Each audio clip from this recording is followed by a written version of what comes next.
2 kerusi. Jadi bagaimana dalam konteks hari ini bila kita bincang tentang Malaysia Baharu, dan begitu juga ada juga usaha-usaha yang saya kira tak pernah kenal lelah, penat Tun Mahathir untuk menjadi Perdana Menteri lagi.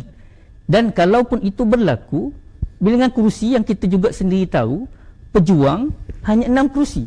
Jadi kalau kita benarkan proses ini berlaku, maka ketidakstabilan politik masih tetap akan berlaku. Jadi apa pandangan Datuk sendiri dalam konteks hari ini, Datuk Seri Anwar Ibrahim sebagai Perdana Menteri, dan perlukah kita untuk bersama dengan Tun yang saya kira menjadi bualan hangat kalangan pencinta politik tanah air?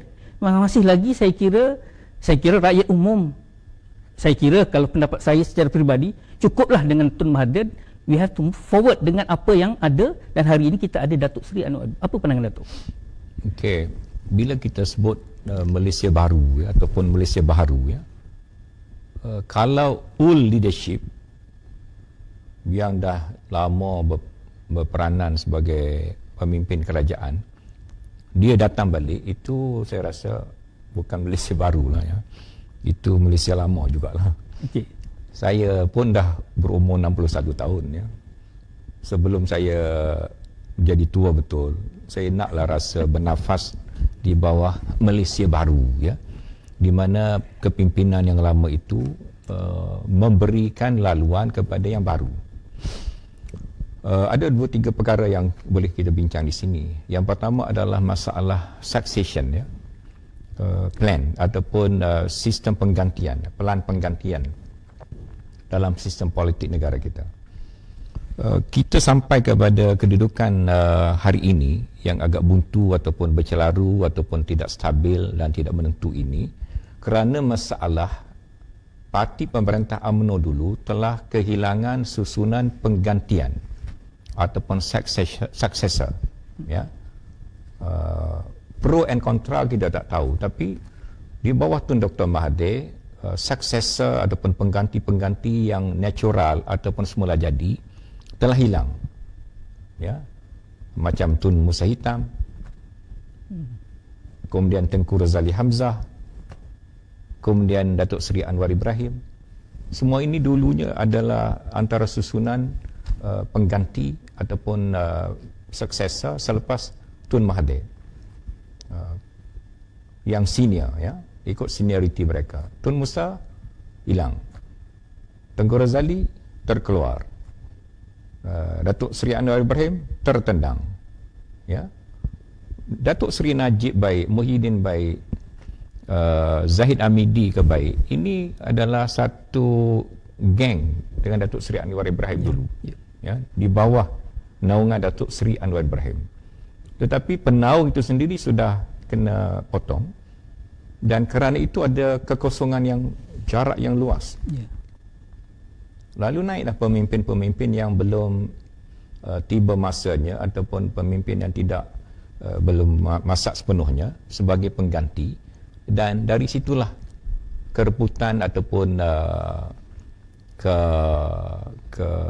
keretakan ataupun perpecahan ataupun kelemahan itu berlaku.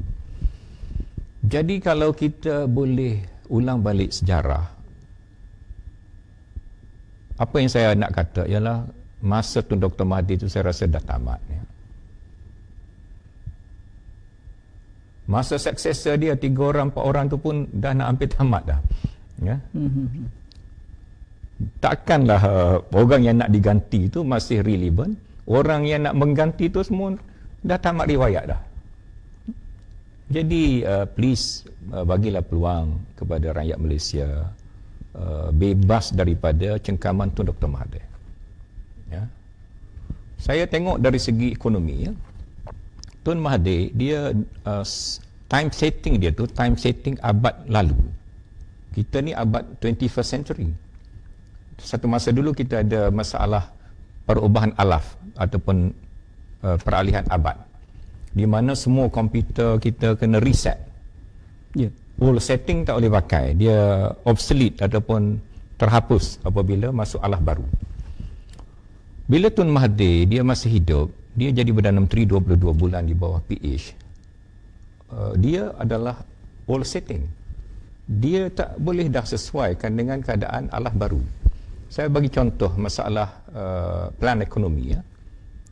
Tun Mahathir datang dengan kereta nasional ketiga sebagai pelan besar ekonomi untuk Malaysia. Kita sekarang dah ada pada era telekomunikasi, era 5G, era 3D, era biotech ya. Kalau kita ada kemudahan satelit yang kita beli daripada Rusia misal kata, kita boleh memainkan peranan sebagai world player dalam industri telekomunikasi dengan kos yang lebih murah, orang boleh subscribe dengan lebih baik dan kita boleh jual pada negara lain. Dalam biotech kita ada vaksin sekarang ni tentang vaksin untuk COVID ya. Selain daripada China, Amerika, negara barat, Rusia pun ada keluar vaksin dia. Kita Malaysia mungkin boleh bekerjasama kerana pakar biotech kita juga ramai, mahir. Bekerjasama dengan Rusia menghasilkan vaksin COVID yang kita boleh pasarkan kepada negara-negara Islam, di mana saya rasa Anwar Ibrahim ada kelebihan ini ya. Sebagai contoh, saya hanya beri dua contoh bagaimana pelan ekonomi Tun Dr. Mahathir selama 22 bulan adalah setup alaf lama, sedangkan kita dah masuk alaf baru. Jadi nayalah pada rakyat ya. Tak boleh ke depan lah. Tak ada Malaysia baru lah kita. Bukan kerana Tun Mahathir tak hebat, tapi setting tu, time setting dia, time setting alaf lama. Kita duduk dalam time setting alaf baru. Itu satu contoh. Yang ketiga, bila kita berada dalam keadaan kain kita ni tak cukup, kalau kita angkat tutup kepala, kaki nampak ya. Tidak ada majoriti yang jelas. Tetapi anchor dia, tonggak dia adalah PH sebagai en bloc 92 kerusi. Yang paling besar dalam parlimen berbanding parti-parti yang lain. Apa yang perlu dilakukan dalam Malaysia baru? Malaysia baru adalah transisi daripada perubahan rejim bila BN jatuh kepada satu keadaan yang baru.